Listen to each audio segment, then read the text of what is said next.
Here's a question you've probably never asked yourself.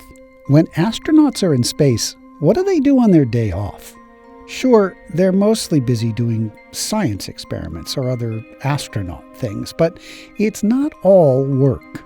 In 2001, Carl Waltz set a record, spending 6.5 months on the International Space Station. For a long-duration mission, you have some downtime, and so on those days, you have some opportunities to do some hobby kind of activities. What kind? Well, it turns out that what they do is not that different from the rest of us. They read, some of them cook, Carl worked out, you can wash your hair, and for a while now, a big thing to do has been music. Music is part of my life, and so if my life has moved to another location, music has to come along.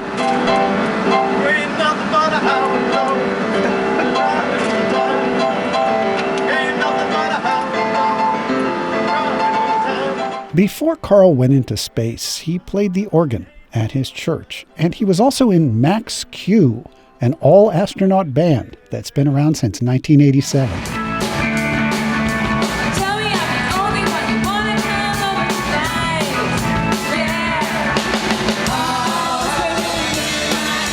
A few months before he left Earth, while he was in training, Carl was approached by the NASA psychologists. I was asked if there was something that could be taken up from a psychological support perspective. Being on the space station is a privilege, but it's also a grind.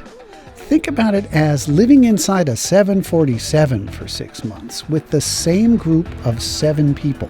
You don't see your family or friends. You don't walk on grass. There are loud fans humming 24/7. So this visit from the psych team, Carl says, this is part of a behavioral health program that NASA has for long-duration crew members. Try to keep them sane while they're in space for long periods of time, cooped up in it's not something you can go outside all the time. They also asked Carl about his hobbies, and he mentioned playing the piano. It was the first thing that came to mind. The psych support team got the job done, and when Endeavour blasted off that December, it held, along with everything else in its cargo bay, a Yamaha PSR 282 portable keyboard.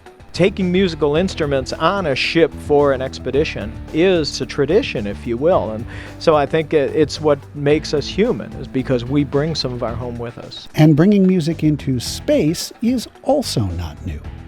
10 days before Christmas in 1965, Gemini 6 and Gemini 7 had just finished docking.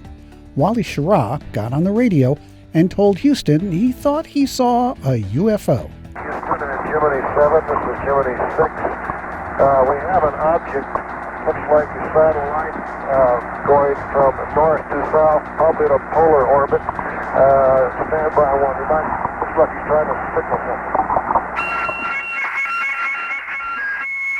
Mission Control didn't know it, but he had snuck a tiny harmonica on board. His crewmate Tom Stafford took an even more literal approach to Jingle Bells and managed to sneak on board an actual set of jingle bells. These were the first musical instruments in space. You can see them at the Smithsonian.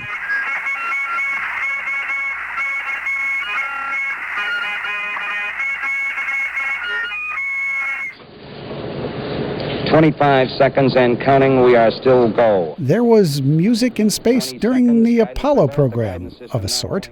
I was strolling on the moon one day in a merry, merry month of December. Now, May. That's Alan Shepard and Ed Mitchell on the moon in 1971. In this era, as you can tell, music in space was primitive, but so was everything. When they started the shuttle program in the early 80s, and then with the construction of the International Space Station, crew quarters got larger, stays in space got longer, and more astronauts, along with their scientific instruments, started bringing musical instruments into space. This is a song called Last Rendezvous. It was supposed to be the first song premiered in space. A French composer named Jean-Michel Jarre wrote it for Ron McNair, an astronaut who played the saxophone. The plan had been for him to play the song for the first time on board the Challenger. Of course, that never happened because the Challenger exploded after liftoff in 1982.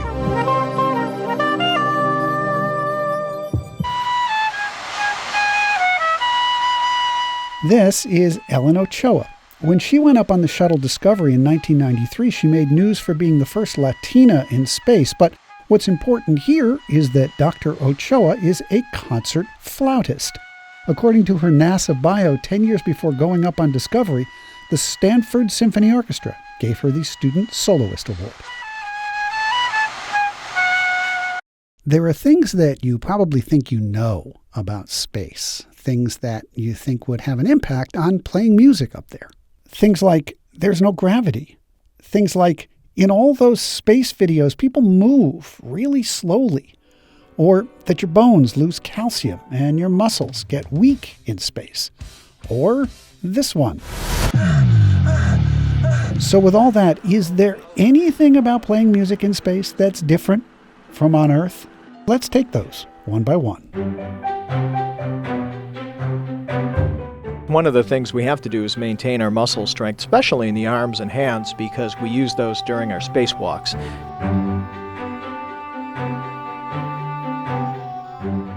People move slowly, especially if they're new to the environment, because they don't want to go out of control. Once you get used to it, you can move pretty quickly. If you got a keyboard that requires gravity to restore the keys after you push down on a key, that's not going to work in space. And so I had to get a keyboard that had a spring action. Otherwise, the keyboard wouldn't work. And zero gravity plays tricks on the pianist, too. Ed Lu spent 7 months on the space station in 2003. Playing the piano, basically you don't sit on a bench, you kind of float in front of it, floating next to the piano. And that's fine, but not if you want to use the piano's pedal. I was able to press the pedal, but what I was finding was that as I played the piano, you would be pushing on the keyboard, it would sort of push you away and you would begin to drift away from the keyboard. And if you pressed the pedal, it would sort of torque your body to the left. So you would find yourself slowly getting out of position until you just couldn't play anymore.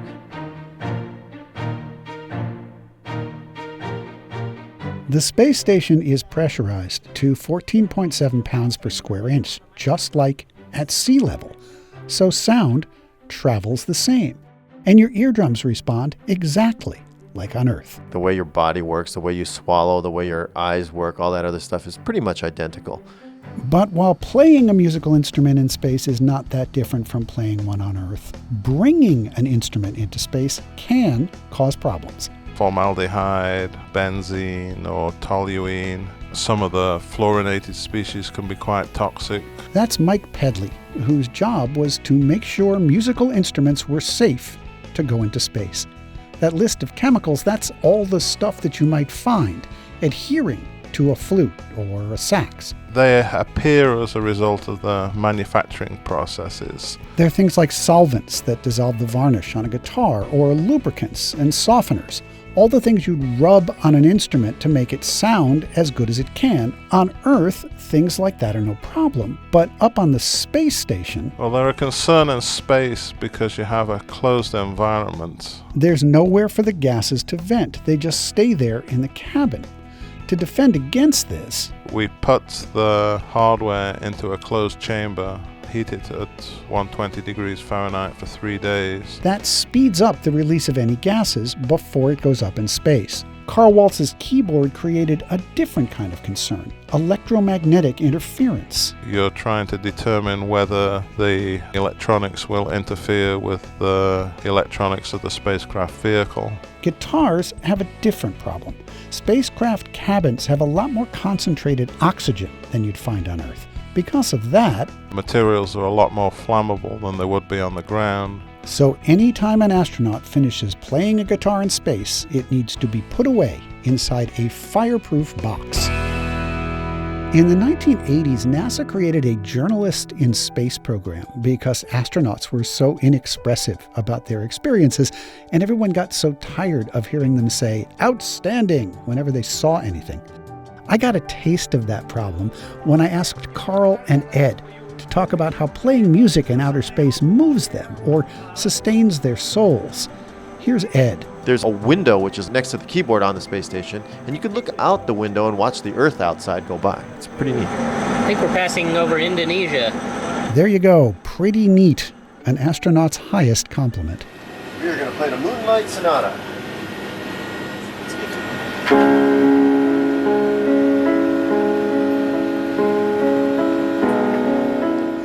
This is really moving to watch. He's jammed into a space that's about as big as a submarine. The walls are steel and covered in handles and paper and computer screens. And you know that outside those walls, there's nothing.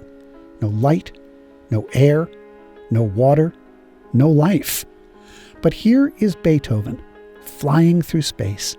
Here in one tiny space is the human drive to explore and the human ability to create. Two of humanity's greatest achievements, the International Space Station and Beethoven, floating together in the nothingness.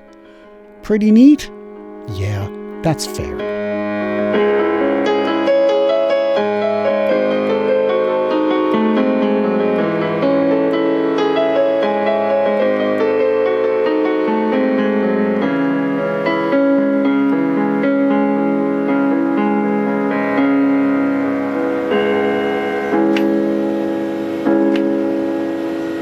Almost.